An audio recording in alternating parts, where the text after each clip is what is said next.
시골 아가씨의 행복한 꿈. 옛날 어느 시골 마을에 부지런하고 싹싹한 소피라는 아가씨가 살고 있었습니다. 소피는 항상 즐거운 얼굴로 머리에 항아리를 가뿐히 이고 농장에 우유를 나르는 일을 했습니다. 안녕하니, 소피? 오늘도 우유 배달이세요? 길에서 만난 이웃들이 반갑게 인사를 건넸습니다. 네, 좋은 아침이에요.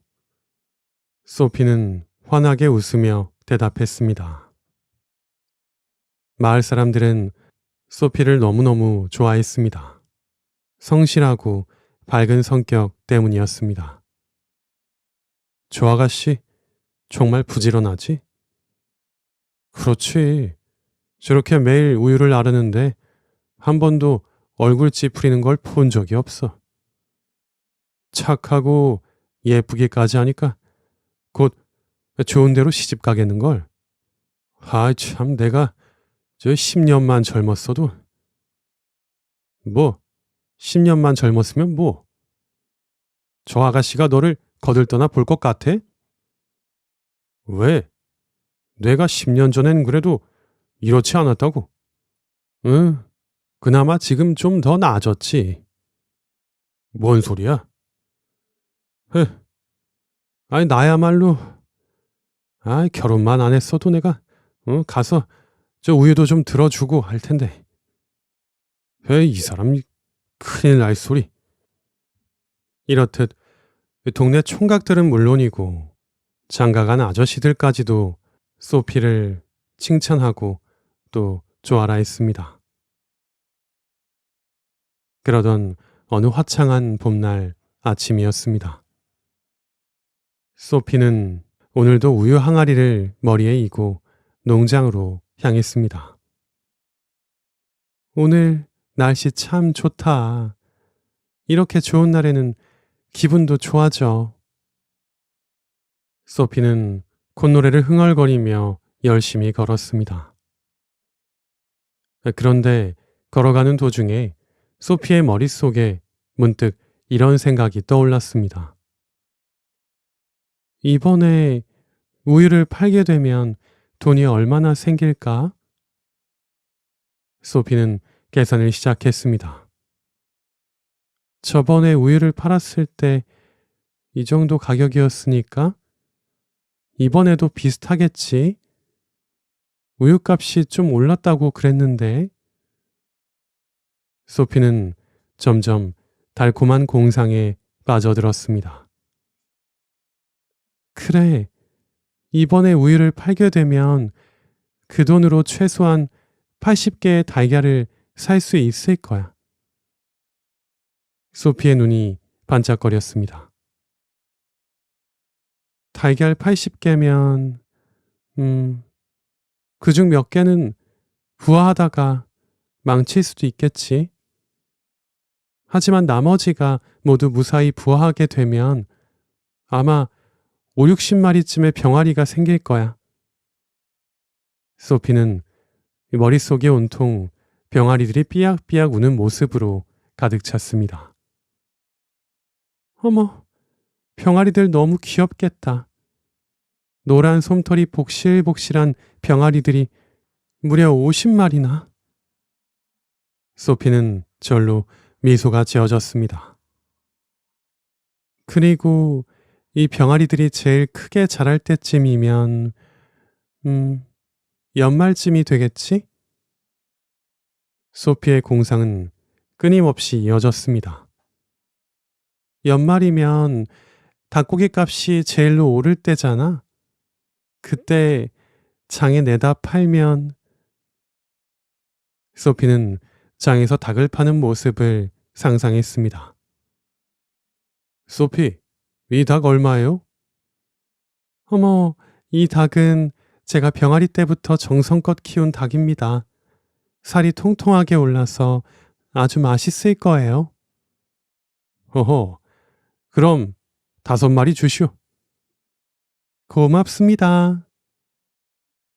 소피는 혼자 상상하며 웃었습니다. 닭을 다 팔면 돈이 많이 생기겠지? 그 돈으로 새 드레스를 사는 거야. 소피의 눈이 더욱 반짝였습니다. 어떤 드레스가 좋을까? 파란색? 아니면 분홍색? 아니야. 역시 강렬하게 빨간색 드레스로 가자. 빨간색이 제일 눈에 확 띌 거야. 리본도 달고 레이스도 달린. 소피는 아름다운 빨간 드레스를 입은 자신의 모습을 그려보았습니다. 너무 촌스러운가? 그래. 역시 분홍색이 좋겠어. 소피의 공상은 멈추지 않았습니다. 그 드레스를 입고 연말 파티에 나가는 거야. 소피는 이번에는 화려한 파티장을 상상했습니다. 촛불이 환하게 켜진 큰 홀, 아름다운 음악에 맛있는 음식들. 그 예쁜 드레스를 입고 파티에 나타나면 모두들 나를 쳐다보겠지? 저 아가씨 누구야? 정말 아름답군. 저런 예쁜 드레스는 처음 봐. 하면서 말이야. 사람들이 자신을 쳐다보며 감탄하는 모습을 상상한 소피는 가슴이 두근거렸습니다. 그리고 분명 멋진 남자들이 나에게 청혼을 해올 거야. 소피는 멋진 남자들이 자신 앞에 무릎을 꿇는 모습을 상상했습니다. 아가씨, 저와 결혼해 주시겠습니까? 아가씨, 당신을 사랑합니다. 제발 저를 선택해 주세요.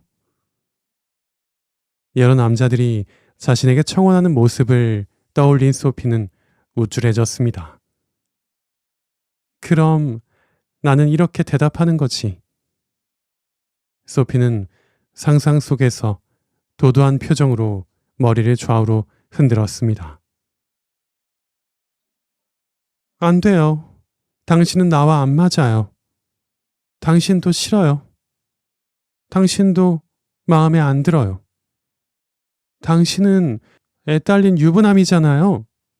어딜? 이렇게 모조리 거절하는 거지.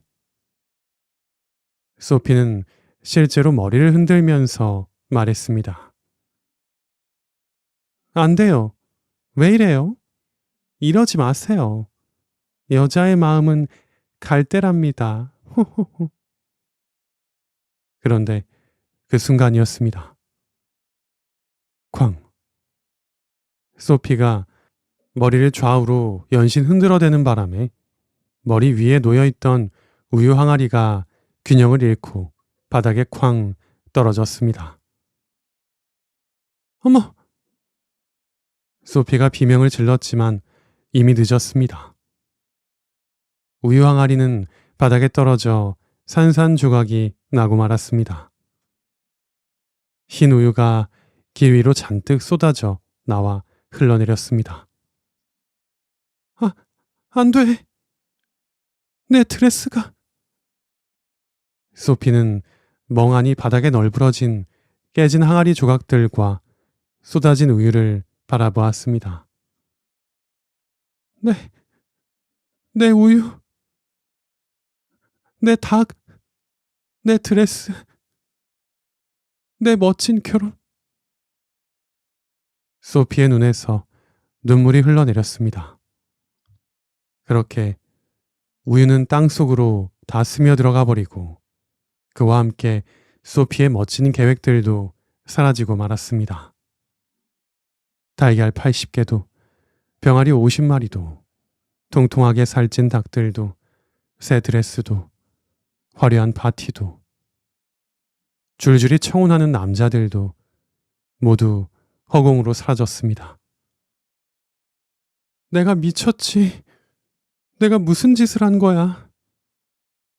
소피는 주저앉아 엉엉 울었습니다. 그때 지나가던 할머니 한 분이 다가왔습니다. 아이고, 아가씨, 무슨 일이야? 할머니, 제가, 제가 여기 우유를 잔뜩.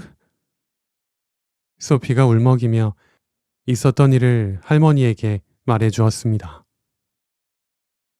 우유를 팔아 달걀을 사고 병아리를 키우고 닭을 팔아 드레스를 사고 파티에 가서 청혼을 거절하려고 머리를 흔들다가 우유 항아리가 깨져버렸다고.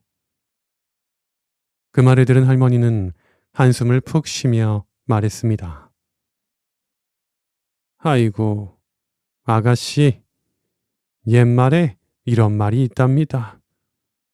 어느 누구든 알에서 병아리들이 깨어나기 전에 닭의 숫자를 헤아리지 말라. 아직 생기지도 않은 것을 미리 계산하고 헛된 꿈을 꾸다가 눈앞에 있는 소중한 것을 잃어버리면 안 된다는 뜻이지요. 할머니. 소피는 고개를 푹 숙였습니다. 아가씨, 꿈을 꾸는 것은 좋아요. 하지만 늘 발밑을 잘 살펴야 해요. 자기 현실을 잊고 헛된 공상에 빠지면 결국 지금 가진 것마저 잃게 된답니다. 아, 예, 명심할게요. 할머니의 말에 소피는 깊은 깨달음을 얻었습니다. 그날 이후 소피는 우유를 나를 때 절대로 공상에 빠지지 않았습니다. 대신 정말로 발밑을 잘 살피고 또 지금 하고 있는 일에 늘 집중했습니다. 꿈을 꾸는 것도 좋지만 먼저 지금 하는 일을 잘해야지. 소피는 그렇게 중얼거리며 우유 항아리를 조심스럽게 받쳐들고 농장으로 향했습니다. 그리고 실제로 우유를 팔아 조금씩 돈을 모아 결국에는 꿈에 그리던 예쁜 드레스를 살 수 있게 되었습니다. 이번에는 헛된 공상이 아니라 차근차근 노력한 진정한 결과였습니다. 이야기 속 소피처럼 헛된 공상에 빠지면 눈앞에 소중한 것을 잃어버립니다. 꿈을 꾸는 것은 좋지만 발밑을 살피지 않으면 넘어지게 될 것입니다. 알에서 깨어나기 전에 닭의 숫자를 헤아리지 말라 라는 옛말처럼 아직 이루어지지 않은 일을 미리 계산하고 기뻐하고 기대하다가 현실을 잃어버리는 어리석음을 우리는 늘 경계해야 할 것입니다.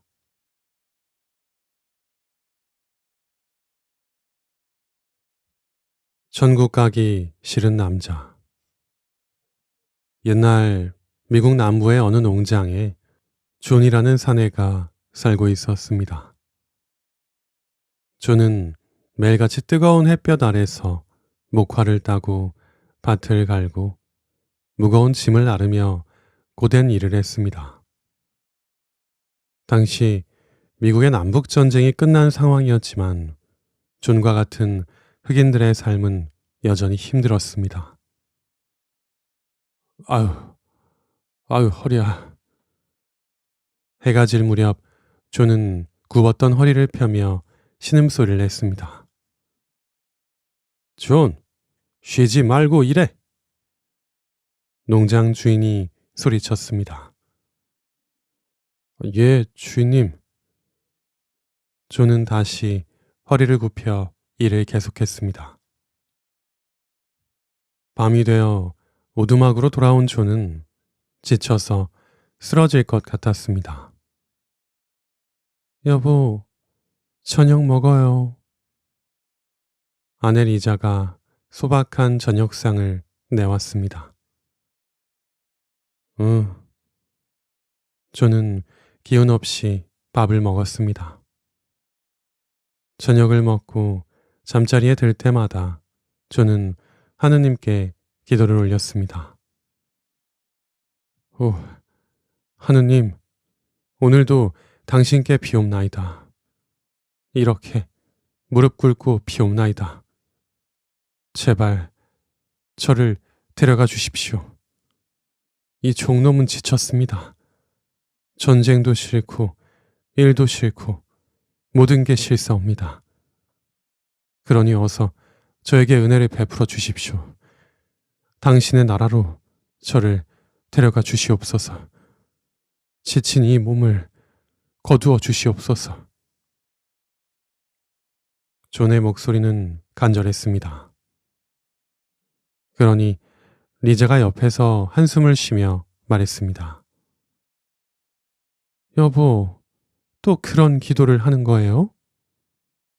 그럼 어떻게 이렇게 힘든데 차라리 천국에 가는 게 훨 낫지. 그래도 그렇지. 매일 밤 죽게 해달라고 기도를 하다니. 리자가 걱정스럽게 남편을 바라보았습니다. 그러던 어느 날 밤이었습니다.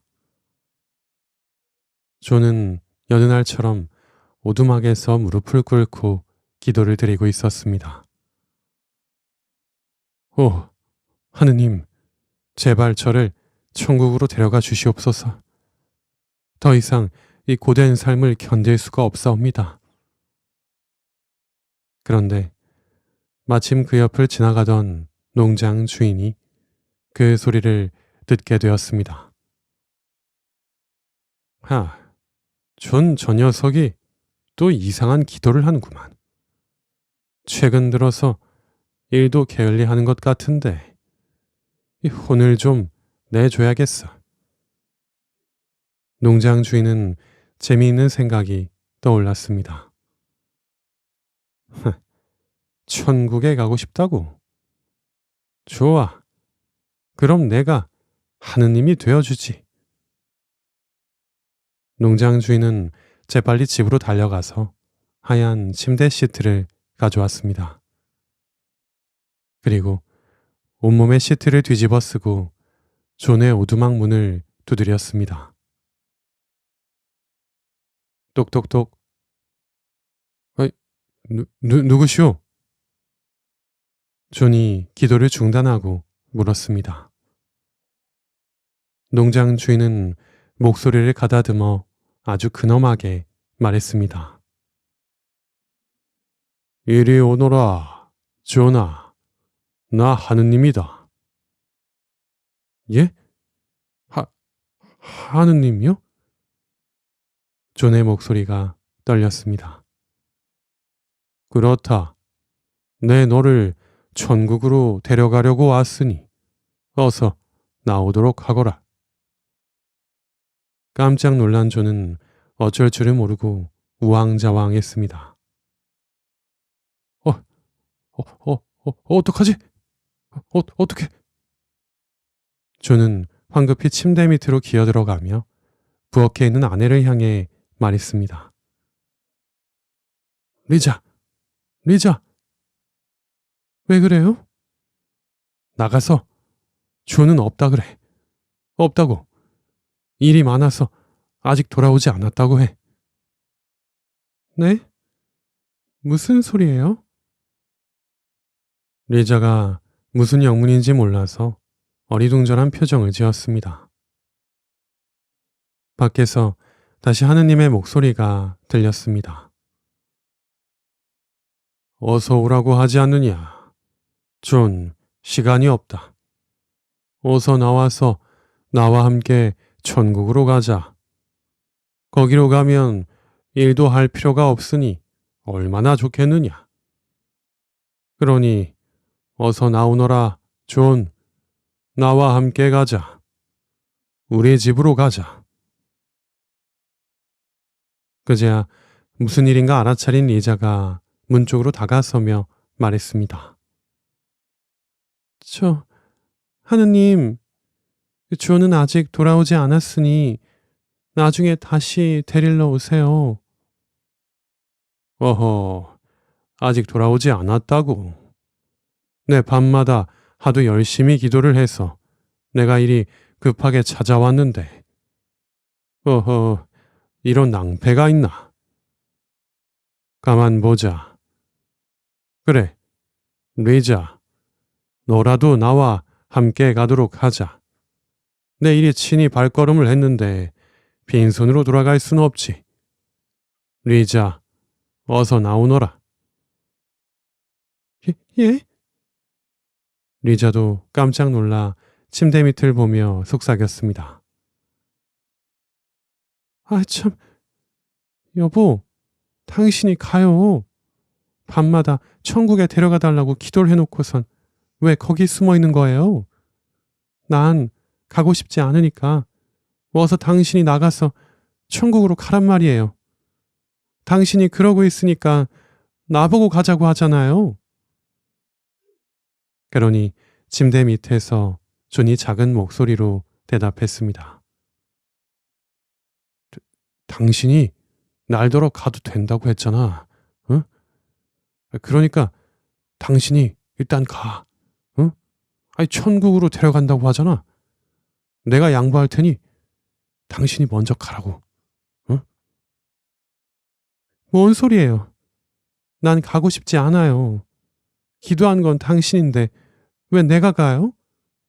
가더라도 난 나중에 갈 테니까 어서 당신이 먼저 가세요.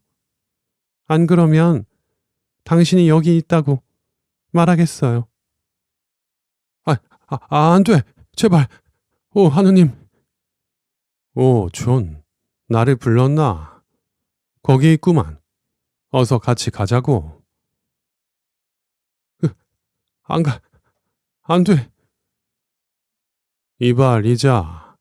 네 남편이 안 가면 나는 너라도 데려가야겠어. 어서 함께 가자고. 천국으로 말이야. 우리 집으로 가자. 존이 침대 밑에서 움직일 생각을 하지 않고 하느님은 자꾸만 존 대신 자기더러 함께 떠나자고 하자 리자는 화가 났습니다.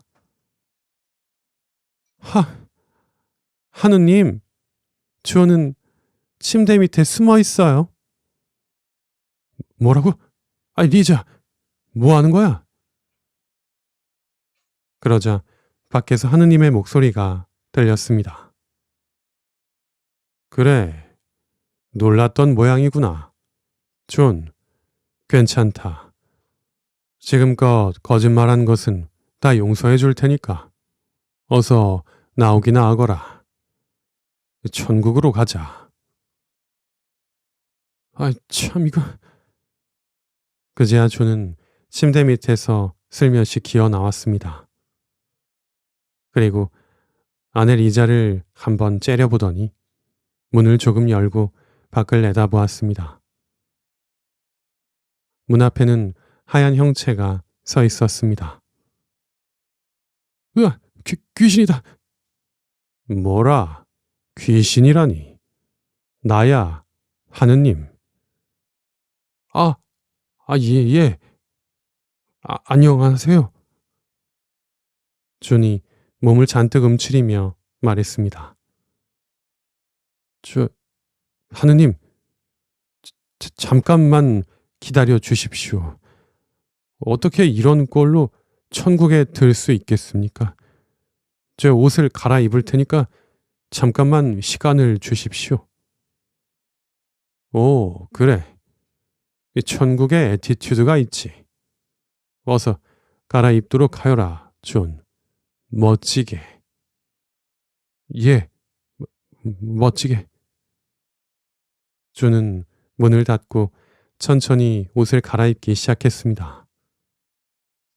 그러나 모든 것은 옷을 갈아입기 위해서가 아니라 단지 시간을 끌기 위해서였습니다. 존은 한참 동안 옷을 뒤적거리며 시간을 끌었습니다. 여보, 뭐 하는 거예요? 하느님 기다리시잖아요. 빨리 갈아입어요. 그러다 지옥 가요. 리자가 재촉했습니다. 아니, 저 천국에 가는데 아무거나 입을 수 있나? 제일 좋은 옷을 찾아야지. 근데 당신은 내가 죽는 게 좋아? 좋긴 뭐가 좋아요? 죽겠다고 기도한 사람이 누군데? 하 참. 밖에서 하느님의 목소리가 또 들렸습니다. 존, 아직 다 안 됐느냐? 잠깐만요, 하느님.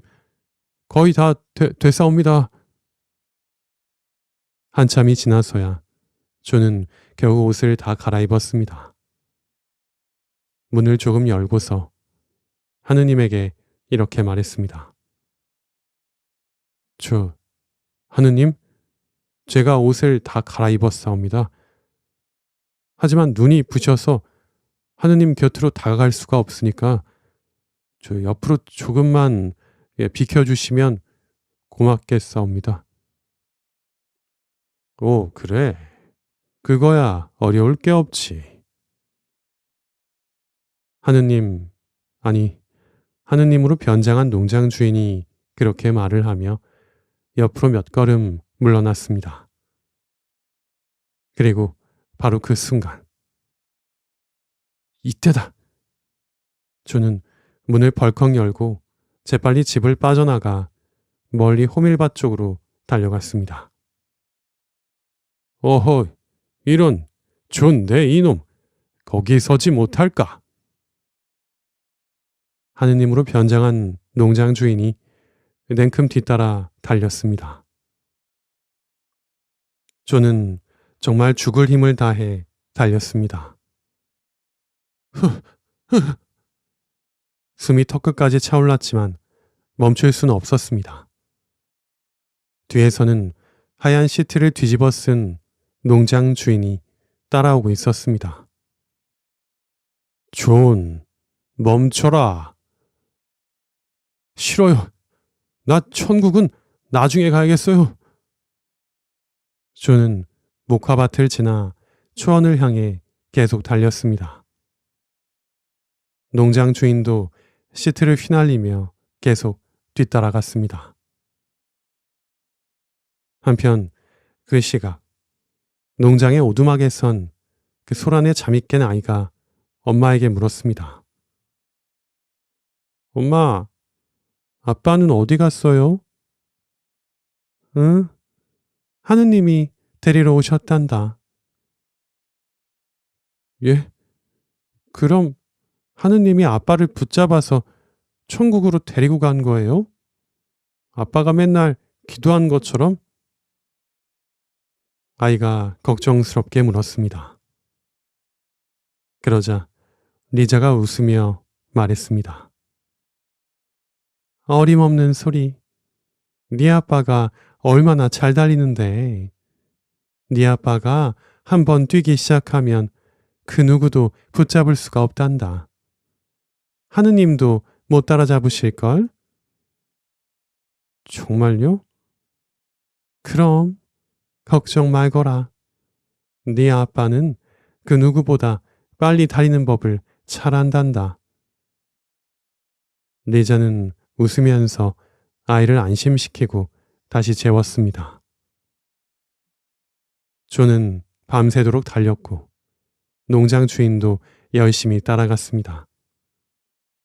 하지만 결국 농장 주인은 지쳐서 포기하고 말았습니다. 어휴, 이런. 저놈이 정말 빠르구만. 농장 주인은 헐떡이며 하얀 시트를 벗어던졌습니다. 이제 존은 아예 보이지도 않았습니다. 그리고 다음날 아침이 되어서야 존은 멀쩡하게 오두막으로 돌아왔습니다. 여보, 무사히 돌아왔어요? 리자가 웃으며 존을 맞이해 주었습니다. 물론이지. 내가 누군데? 이젠 하느님도 못 잡는 존이야. 앞으로 날 번개발이라고 부르라고. 존이 으쓱하며 말했습니다. 아이고, 예, 예. 그런데 여보, 이제 천국 가게 해달라는 기도는 안 하는 거죠? 그러자 존이 머리를 극적이며 대답했습니다. 글쎄, 아니, 생각해보니 여기서 사는 것도 나쁘지는 않은 것 같아. 천국은 나중에 가도 되지, 뭐. 그치? 당신도 참. 그날 이후로 존은 천국에 가게 해달라는 기도를 전혀 하지 않았습니다. 대신 오늘도 무사히 일을 마치게 해주세요 하고 기도했습니다. 존은 매일 밤 천국에 가게 해달라고 기도했지만 정작 하느님이 데리러 오자 도망쳤습니다. 사람들은 힘들 때 입버릇처럼 차라리 죽는 게 낫다라고들 말하지만 막상 죽음이 다가오면 살고 싶어 합니다. 이 이야기는 유머러스하게 인간의 이중성을 보여줍니다. 입으로는 한 가지를 말하지만 마음속으로는 다른 것을 원하는 우리의 모습을 웃음과 함께 되돌아보게 합니다. 하여 우리가 진정으로 원하는 것이 무엇인지, 그리고 우리가 이미 가진 것이 얼마나 소중한지를 깨닫게 해주는 그런 이야기였습니다.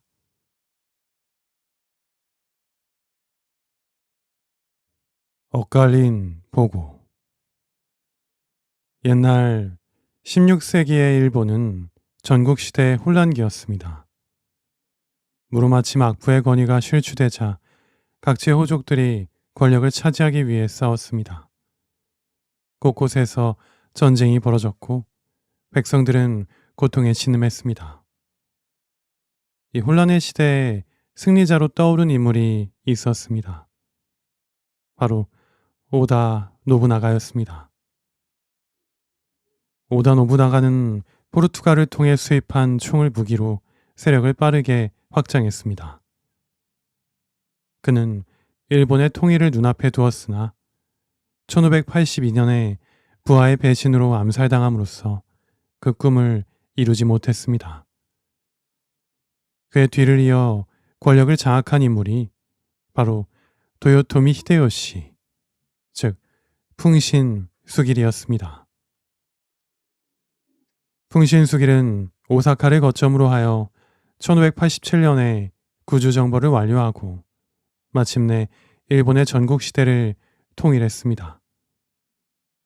드디어 천하가 내 손에 들어왔다. 전국 시대의 혼란을 무력으로 통일한 풍신수길은 자만에 빠졌습니다. 이제 조선을 거쳐서 명나라까지 정복하리라. 그는 대륙 침략의 발판을 위한 전초전으로 조선 출병을 계획했습니다. 1587년 9월 풍신수길은 일본 사신을 조선에 보냈습니다. 조선의 국왕은 즉시 입주하여 나를 보고 가도록 하라. 풍신수길은 조선 국왕 선조가 일본으로 와서 자신 앞에 절을 하기를 기다렸습니다. 그러니 조선에서는 일본 사신의 오만함에 분개했습니다. 이런, 감히 우리 전하께 입조하라니. 무례하기 짝이 없구나. 예로부터 일본을 멸시하고 있었던 조선의 신하들은 일본 사신의 영접을 거부하려는 움직임까지 보였습니다. 하지만 조정에서는 의견이 갈렸습니다. 가장 먼저 허성이 나서서 말했습니다. 전하, 통신사 파견을 거부하시면 전쟁을 하게 될 수도 있습니다. 일본의 의도를 파악하기 위해서라도 사신을 보내야 합니다. 하지만 저들의 오만함을 그대로 받아들일 수는 없지 않소. 다른 신하가 반박했습니다. 그렇다고 전쟁을 할 수는 없습니다. 우리는 지난 200년간 평화를 누려왔습니다. 하여 전쟁에 대한 대비책이 부족한 상황입니다. 그렇게 회의 끝에 결국 허성의 주장이 받아들여졌습니다. 당시의 조선은 200년간 맞이한 평화기를 구가하면서 국방에 대한 대비책이 부재했습니다. 1584년에 위기의식을 느낀 율곡 이이가 10만 양병설을 제시하며 국방 강화책을 주장했지만 그것은 기억 속에 묻혀버렸습니다. 사림의 지배층 내부에서는 동인과 서인으로 나뉘어서 분당까지 이루어지는 등 정치 기강마저 극도로 해이해졌습니다. 세금 제도의 문란으로 민심도 떠나버린 상황이었지만 지배층 내부에서는 이러한 위기의식에 거의 무감각했습니다. 그러한 상황에서 1589년 11월 일본으로 갈 통신사 일행의 명단이 작성되어 선조의 결재를 받았습니다. 정사는 황윤길, 부사는 김성일, 서장관은 허성으로 하라. 예, 전하, 명을 받들겠나이다. 황윤길은 서인이었고 김성일은 동인이었습니다. 정사와 부사, 사신단을 이끌 두 사람이 정치적으로는 대립하는 관계였습니다. 어찌되었건 1590년 3월 6일 통신사 일행은 한양을 출발했습니다. 일본의 실상을 파악하고 돌아오겠습니다. 부디 무사히 다녀오시오. 황윤길과 김성일은 굳은 각오를 다지고 길을 떠났습니다. 통신사 일행은 4월 29일 부산포에 도착하고 대마도를 거쳐서 9월에 교토에 도착했습니다. 헌데 풍신수길은 특별한 이유도 없이 조선 사신의 접견을 미루는 오만함을 보였습니다. 도대체 왜 풍신수길은 우리를 만나주지 않는 것이오? 황윤길이 답답해하며 물었습니다. 아마도 저들이 우리를 무시하는 것 같습니다. 실은 김성일이 분노를 참으며 대답했습니다. 사신단이 도착한 지 한 달이 지나고 두 달이 지났습니다. 사신단의 풍신수길 접견은 11월에 가서야 비로소 이루어졌습니다. 그것도 조선 사신이 국왕을 만나 뵙는 의식으로 접견이 이루어졌습니다. 하여 통신사 일행은 풍신수길 앞에 일단 무릎을 꿇었습니다. 조선국 통신사 황윤길, 김성일, 허성이 양국의 우호를 두텁게 하고자 이렇게 찾아왔습니다. 황윤길이 국서를 올리며 말했습니다. 풍신수길은 국서를 받아들고는 아무 말 없이 안으로 들어가 버렸습니다. 저런 무례한 놈을 봤나. 김성일은 속으로 몹시 분노했습니다. 결국 통신사는 빈손으로 떠났고 그들이 떠난 지 보름 만에 풍신수길이 회답 국서를 보내왔습니다. 황윤길이 그 국서를 펼쳐 읽었는데 내용을 읽으면 읽을수록 얼굴이 점점 굳어졌습니다. 이게 무슨... 이건 선전포고나 다름없소. 무슨 내용입니까? 나 풍신수길이 명나라를 칠 것이니 조선은 먼저 항복해서 입조하라는 내용이요. 일본을 상국으로 섬기라는 모욕적인 내용이요. 황윤길이 떨리는 목소리로 내용을 말하자 통신사 일행은 경악을 했습니다. 이건 전쟁을 하자는 것입니다. 허성이 심각하게 말했습니다. 황윤길은 풍신수기를 직접 봤던 기억을 떠올렸습니다. 그자의 눈빛은 보통이 아니었다. 담력이 뛰어나고 그 안광이 반짝반짝 빛났지. 그자는 정말로 우리 조선을 칠 생각이야.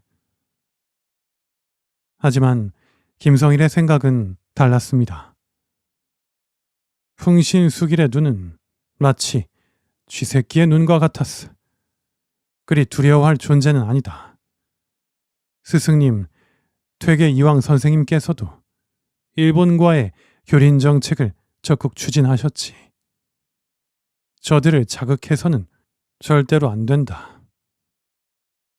김성일은 퇴계 이황의 제자였습니다. 이황은 이전부터 일본과의 교린 정책, 즉 적극적으로 교류하되 필요에 따라서는 견제도 하는 정책을 주로 추진했던 인물이었고, 그런 스승의 학문적 영향이 김성일에게도 작용했습니다. 1591년 3월, 통신사 일행은 조선으로 귀국했습니다. 그리고 곧바로 선조 앞에서 사행의 결과를 보고하는 자리가 마련되었습니다.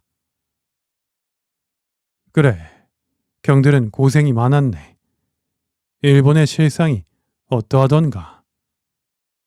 선조가 사신단에게 물었습니다. 전하, 풍신수길은 담력이 있고 안광이 빛나 보였습니다. 그자는 분명 조선을 침략해 올 것입니다. 지금 당장이라도 국방을 강화해야 합니다. 황윤길이 절박한 목소리로 외쳤습니다. 하지만 김성일의 보고는 달랐습니다. 전하, 신이 보기에 풍신수길은 서목, 즉 쥐새끼의 눈을 가진 자로 두려워할 존재가 아닙니다.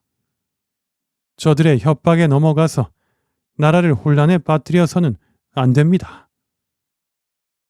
뭐라? 이보게, 김성일, 자네는 나와 같은 자리에 있었지 않은가? 어찌 그렇게 말할 수 있는가? 황윤길, 그대가 너무 겁을 먹은 것이오. 일찍부터 두려워할 것은 오직 천명과 인심뿐이라 하였소. 오랑캐들은 두려워할 것이 없소. 김성일이 강력하게 황윤길에게 맞섰습니다. 그러니 선조는 두 사람의 엇갈린 보고에 몹시 혼란스러웠습니다. 도대체 누구 말이 맞는가? 조정의 신하들도 당파에 따라서 의견이 갈렸습니다. 황대감의 말이 맞습니다. 국방을 강화해야 합니다. 서인들이 외쳤습니다. 그러자 동인들이 반박했습니다. 아닙니다. 김성일 대감의 말이 옳습니다. 저들의 술수에 넘어가서는 안 됩니다.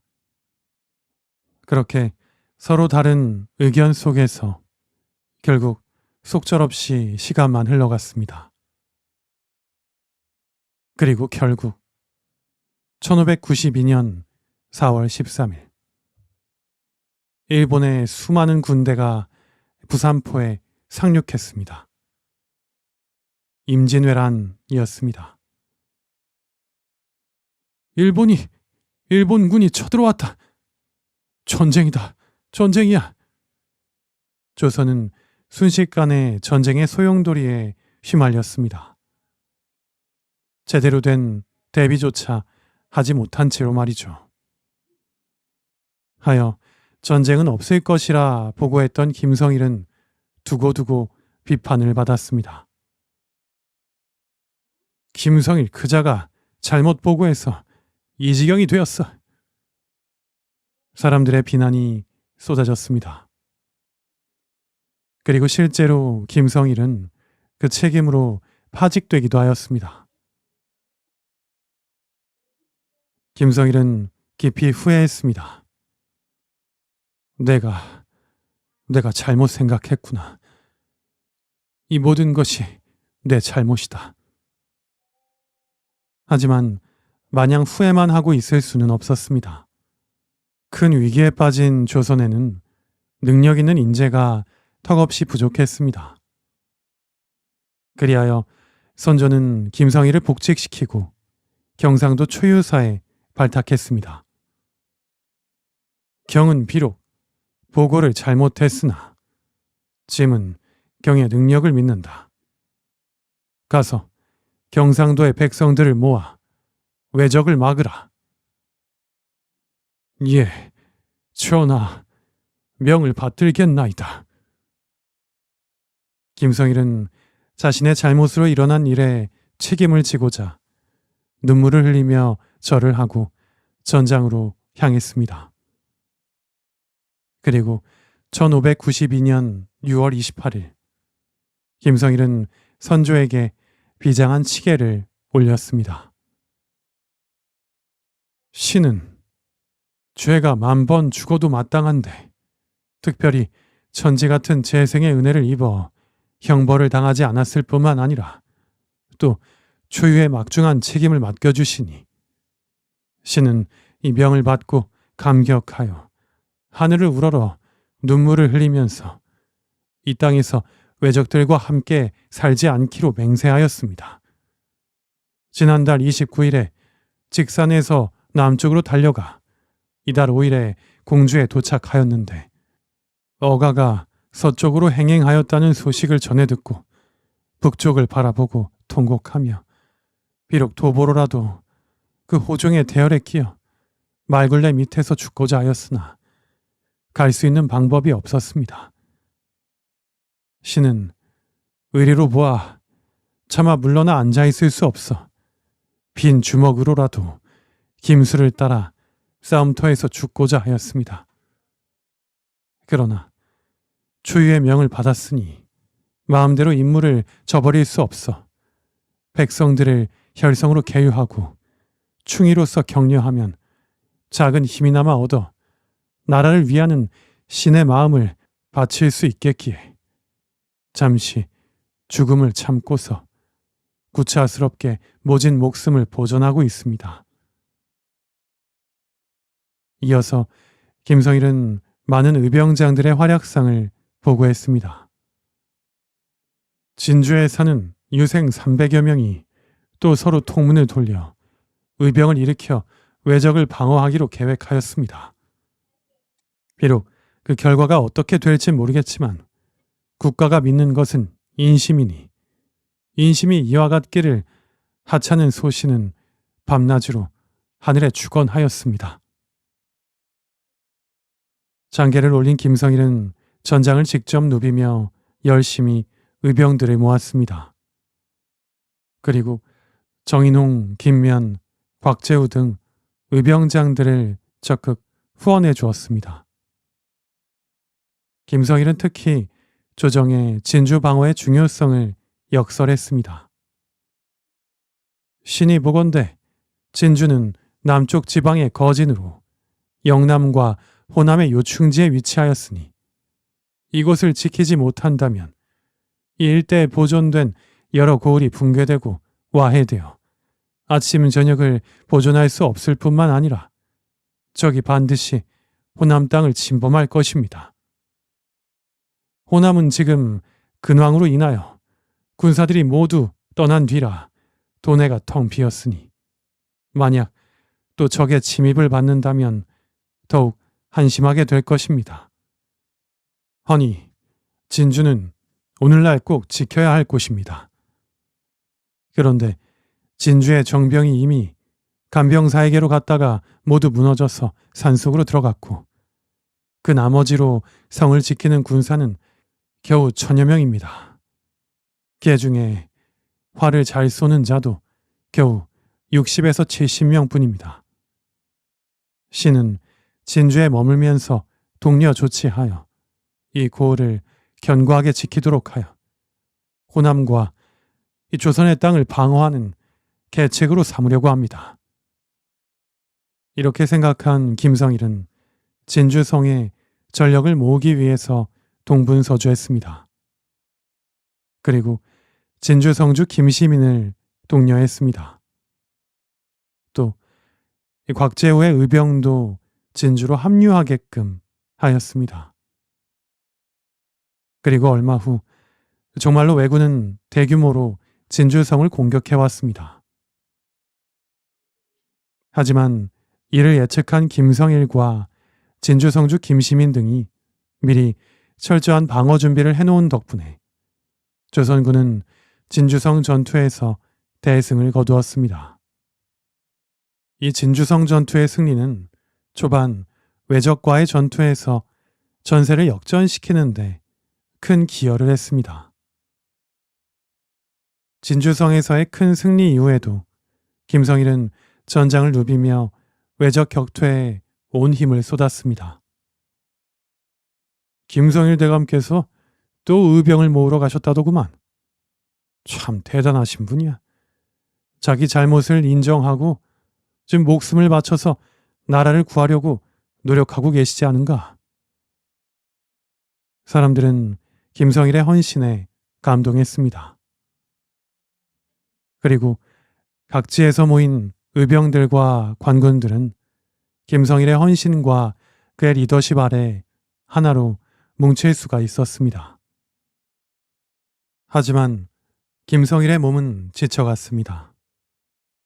밤낮으로 각지를 누비며 쉴 새 없이 일한 탓이었습니다. 1593년 김성일은 병에 걸려 몸져 눕고 말았습니다. 대감, 좀 쉬셔야 합니다. 부하들이 움직이려는 김성일을 만류했습니다. 아니다. 나는 이 땅에서 외적들을 다 물리칠 때까지 쉴 수 없는 몸이다. 김성일은 병든 몸을 이끌고 계속 일했습니다. 하지만 병은 점점 깊어졌고 안타깝게도 김성일은 전쟁이 끝나기도 전에 도중에 병사하고 말았습니다. 이처럼 김성일은 통신사 시절의 판단착오로 임진왜란 초기에 조선군이 일본군에 대응하지 못하고 속절없이 패배한 데 큰 원인을 제공했습니다. 하여 이에 대한 비판을 피할 수 없었으나 이후 최유사로서는 탁월한 행정력과 지도력으로 의병 활동을 크게 돕고 진주성 전투 등에서 중요한 역할을 하며 조선의 위기 극복에 기여한 인물로 평가받고 있습니다. 잘못을 인정하고 바로잡는 것이 진정한 용기입니다. 김성일은 잘못된 보고로 나라를 위기에 빠뜨렸었지만 그 과오를 인정하고 도망치지 않고 목숨을 바쳐 끝까지 나라를 위해 일하며 목숨을 바쳐 속죄했습니다. 이처럼 진정 믿을 수 있는 사람은 아예 실수를 하지 않는 자가 아니라 자신의 실수를 인정할 줄 알고 그것을 바로잡고자 끝까지 노력하고 책임지는 사람입니다. 김성일은 비록 처음에는 잘못 판단하고 실수를 하였으나 전장을 누비며 외적과 싸우다가 순국함으로써 우리에게 진정한 충신의 모습을 보여주었습니다.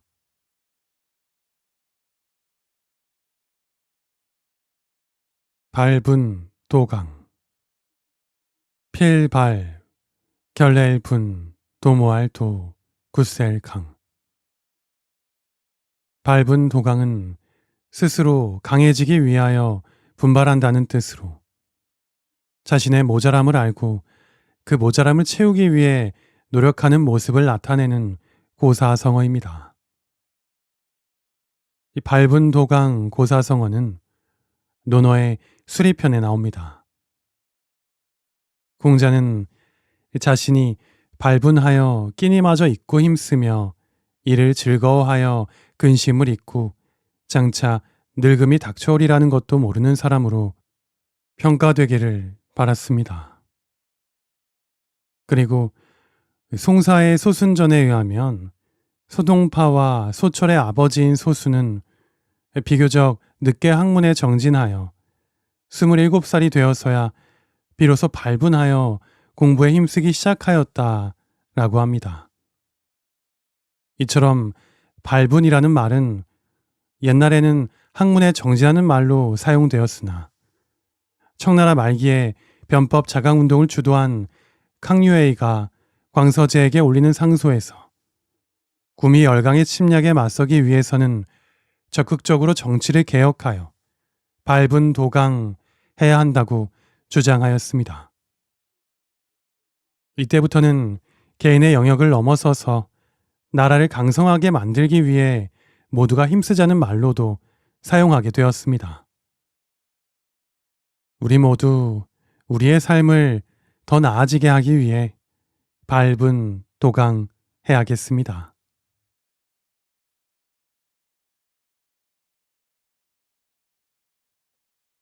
잘자쌤, 오늘의 이야기는 여기까지입니다. 지금부터는 하루의 피로를 풀고 마음의 안정을 찾기 위해 간단한 호흡법을 함께 해볼까요?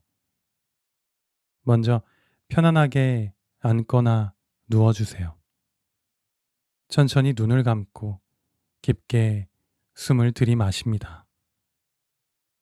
천천히 가능한 한 많은 공기가 폐속에 가득 차도록 해주세요. 그 다음 천천히 숨을 내쉽니다. 내쉬는 동안 오늘의 모든 걱정과 스트레스가 함께 흘러나간다고 상상해 보세요. 한 번 더 깊게 숨을 들이마시고 내쉴 때는 몸의 긴장이 풀리도록 더욱 천천히 내쉽니다. 이렇게 호흡을 몇 번 반복하시면서 몸과 마음이 점점 더 편안해지는 걸 느껴보세요.